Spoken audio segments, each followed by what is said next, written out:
History was made this week as Ketanji Brown Jackson was confirmed by the Senate to be the next justice of the United States Supreme Court.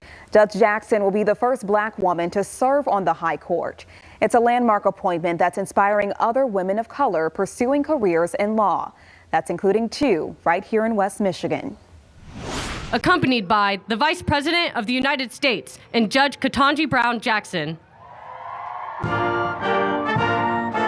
I was literally in tears today when I was watching. Just thinking that this is 233 years in the making, and here it is. Kate Vassell and Frances Silneyba are both students at Western Michigan University's Cooley Law School. For Kate, it runs in the family. Her mother and late grandfather were both attorneys. It was actually one of the last conversations I had with my grandfather before he passed away.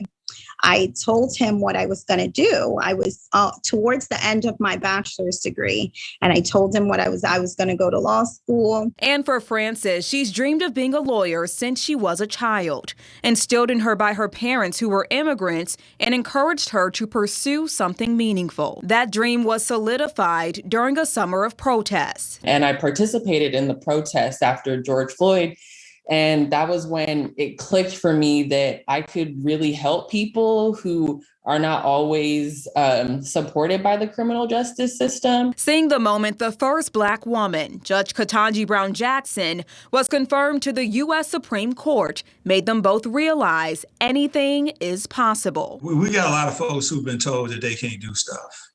And for them, this kind of shakes that notion up. Mark Dotson is their professor. He says the historical moment was one he knew would happen, but just didn't know when. You go from being a public defender to district court judge, circuit court judge, and now to the Supreme Court. She will undeniably make that court better. What do you think this moment means for future generations and the future of America? It is just extremely historic, and I'm so proud.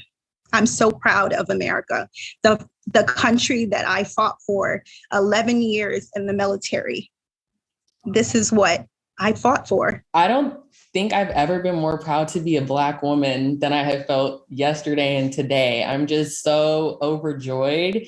And this is just such an incredible moment. And I feel like the sky is the limit.